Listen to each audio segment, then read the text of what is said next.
নমস্কার বন্ধুরা, শ্রীমাস কিচেনে সকল বন্ধুকে স্বাগত জানাই।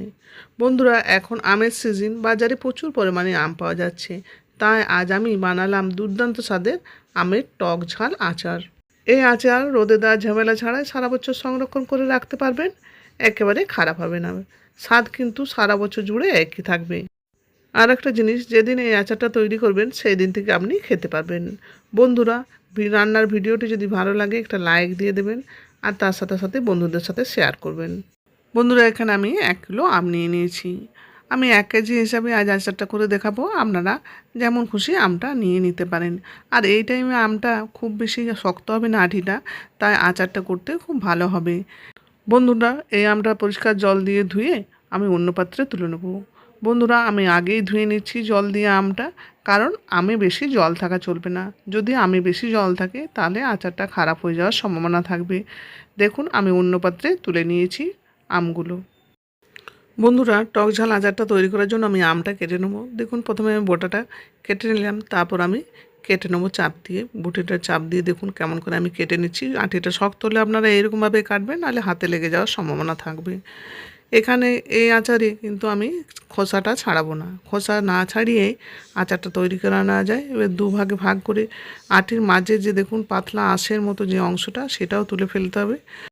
নচেত মুখের ভেতরে তালুতে যদি লেগে যায় তাহলে কিন্তু বিপদ রাখতে জায়গা থাকবে না। তাই আপনারা এটা আচার তৈরি করার সময় এটা তুলে ফেলে দেবেন। দেখুন, এরকম করে পিস পিস করে আমি কেটে নেব প্রত্যেক আমগুলো, আর এরকমভাবে এই খোসাটা তুলে ফেলে দেবো। আপনারা যেমনভাবে ছোট ছোট পিস করে কেটে নেবেন, আর সাবধানে কাটবেন।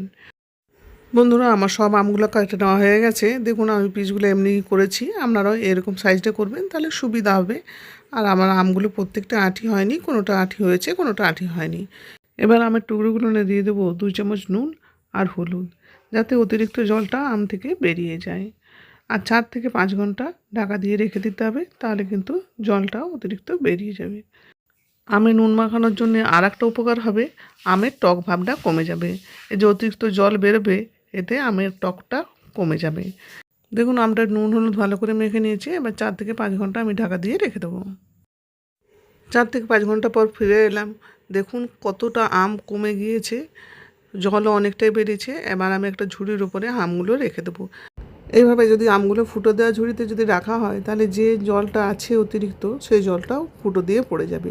দেখুন, আমি ঝুড়িতে রেখেছি আর নিচে একটা পাত্র দিয়েছি, জলটা ওখানে পড়ে যাবে। দেখুন কতটা জল বেরিয়েছে আম থেকে।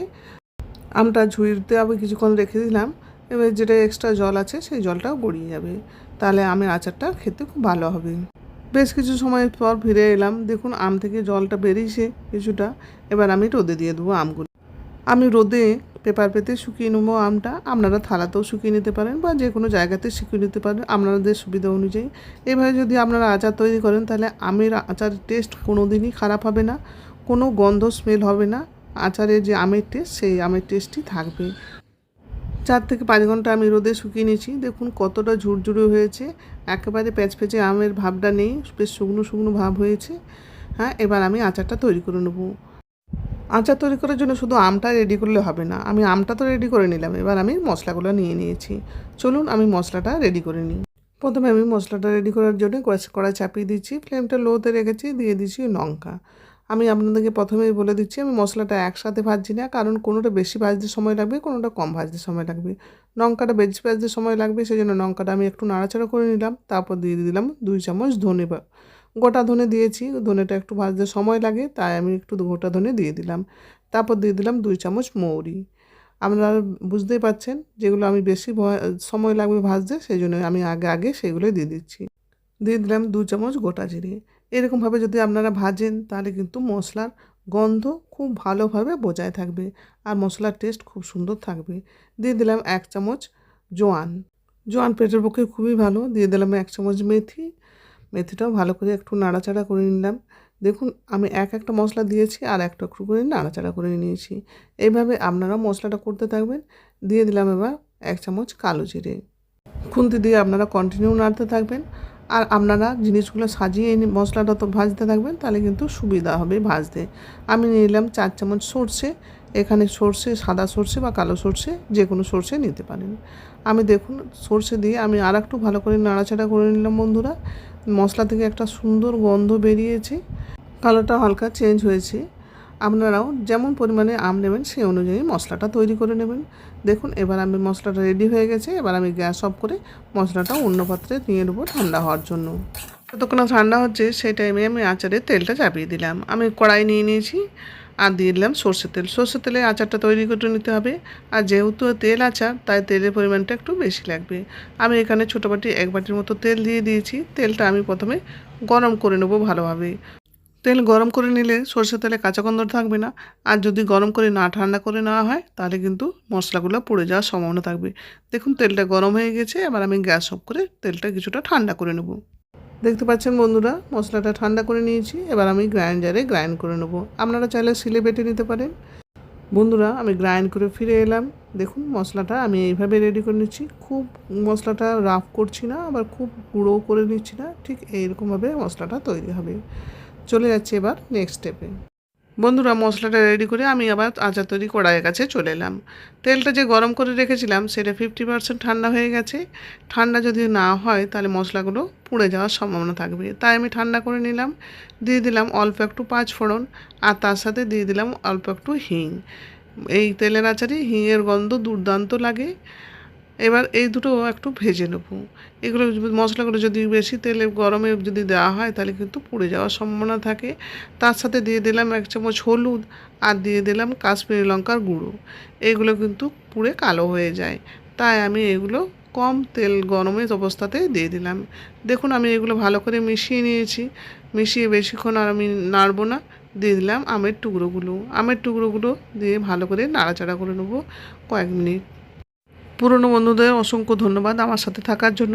আর নতুন বন্ধুরা আমার চ্যানেলে প্রথম রান্নার ভিডিও দেখছেন, রান্নার ভিডিওটি ভালো লাগলে আমার চ্যানেলটি সাবস্ক্রাইব করে আমার পাশে থাকবেন আর পাশে থাকা বেল বাটনটি অন করে দেবেন। তাহলে আগামী দিনে কোনো ভিডিও আপলোড করলে নোটিফিকেশন পৌঁছে যাবে সবার আগে আপনাদের কাছে। আচারের টেস্ট অনুযায়ী নুন দিয়ে দেবো আমি 1 চামচ।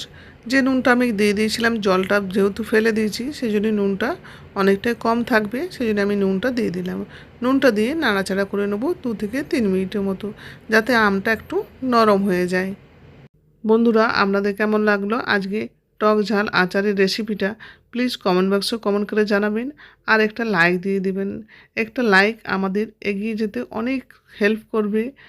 2 থেকে 3 মিনিট নাড়াচাড়া করার পর বন্ধুরা দেখুন আমটা অনেকটাই নরম হয়ে গিয়েছে। এবার আমি যে মশলাটা রেডি করে রেখেছিলাম সেই মশলাটা দিয়ে দেবো। একবারে মশলাটা দেবেন না, অল্প অল্প করে চামচ দিয়ে আমি মশলাটা সব মশলাটাই দিয়ে দেবো। এখানে সব মশলাটাই লেগে যাবে। এই সময় গ্যাসের ফ্লেমটা লোতে রাখবেন। আমি আগে বলতে ভুলে গিয়েছিলাম যে গ্যাসের ফ্লেমটা কীভাবে রাখবেন। আপনারা লো টু মিডিয়ামে এই আচারটা তৈরি করে নেবেন। আপনারা যেমন বুঝবেন সেই অনুযায়ী করে নেবেন যাতে না পুড়ে যায় আচারটা। এই সময় লো ফ্লেমে রাখতে বলছে এই কারণে যে আচারে মশলা দেওয়া হচ্ছে, কিন্তু মশলাটা পুড়ে গেলে আচারের টেস্টটা খারাপ হয়ে যাবে। দেখুন আমি মশলাটা দিয়ে নিয়েছি। মশলাটা আমার পুরোটাই দেওয়া হয়ে গেল। আচারটা আমার প্রায় রেডি হয়ে গিয়েছে। বন্ধুরা বাড়িতে এইভাবে একবার ট্রাই করে দেখতে পারেন, আশা করি আপনাদেরও খুব ভালো লাগবে। এটা 100% গ্যারান্টি দিয়ে বলতে পারি আমি। দেখুন বন্ধুরা আমার আচারটা রেডি হয়ে গেছে। এবার আমি গ্যাস অফ করে দেবো। গ্যাস অফ করে আমি 1 চামচ ভিনিগার দিয়ে দেবো। এই ভিনিগারটা দিয়ে আমি নাড়াচাড়া করে নেবো। এটা প্রিজার্ভের জন্য ভালো। টক আচারে দিলেও চলবে না দিলেও চলবে, তবু আমি দিয়ে দিলাম 1 চামচ ভিনিগার, যেহেতু আমি বাড়িতে আছি। দেখুন এইবার আমি হালকা করে নাড়াচাড়া করে চারিদিকে আমি মিশিয়ে দেবো। আচারটা আমি ঠান্ডা করে নিয়েছি। দেখুন ঠান্ডা হয়ে গিয়েছে। এবার আমি এটা কাঁচের জারে রেখে দেবো। আপনারা সবসময় কাঁচের জারে রাখবেন, তাহলে কাঁচের জারে কোনো আচার খারাপ হয় না। কাঁচের জারটা ভালো করে পরিষ্কার করে ধুয়ে নেবেন এবং রোদে শুকিয়ে নেবেন। আপনারা যদি এইভাবে আচার তৈরি করেন আপনারা প্রথম দিন থেকে খাওয়া শুরু করতে পারবেন আর টেস্ট হবে অপূর্ব। আপনারাও এইভাবে প্লিজ একবার ট্রাই করে দেখতে পারেন। আর আপনারা প্রথম দিন থেকে যত সুন্দর লাগবে টেস্ট খেতে, আপনারা সারা বছর জুড়ে এইরকমভাবেই টেস্ট লাগবে খেতে। এই আচার একবার তৈরি করে আপনারা পরোটার সাথে খেতে পারেন, পরোটা তৈরি করতে পারেন, রান্নার সাথে কাজে লাগাতে পারেন, ডালে দিতে পারেন, বিভিন্ন রকম কাজে লাগে। আর এই আচার অফ সিজনে যদি কিনতে যান তাহলে প্রচুর পরিমাণে দাম লাগবে। তাই আপনারা এই সিজনে একবার এইভাবে আচার তৈরি করে ফেলুন। কড়াই আমি আর একটু তেল দিয়ে দিলাম। তেলটা গরম করে নেবো। যে মশলাগুলো আছে সেই মশলাগুলো কড়াইয়ের মশলাগুলো নিয়ে নেবো আর আচারের তেলটা একটু আচারে দিয়ে নেবো। আপনারাও এইভাবে আর একটু তেল দিয়ে রাখতে পারেন, তাহলে আচার তেল খাওয়ার সুবিধা হবে। এখন এইভাবে গরম করে তেলটা দিয়ে দিলাম, ঠান্ডা করে নেবেন, তারপর তেলটা আপনারা জারে দেবেন। আর অন্য সময় আপনারা এমনি কাঁচা সরষের তেল দিয়ে রাখতে পারেন, অসুবিধা কিছু নেই। কাঁচা সরষের তেলের গন্ধ খুব সুন্দর লাগবে খেতে আচারের। তেলটা দেখুন ঠান্ডা করে নিয়েছি, এবার আমি বোতলে দিয়ে দিলাম। বন্ধুরা, আমের টক ঝাল মশলার আচার রেডি হয়ে গেল। আপনারাও এইভাবে একবার বাড়িতে ট্রাই করে দেখতে পারেন। আর বন্ধুরা, আজকের রান্নার ভিডিও যদি ভালো লাগে please like, share and subscribe করে আমার পাশে থাকবেন।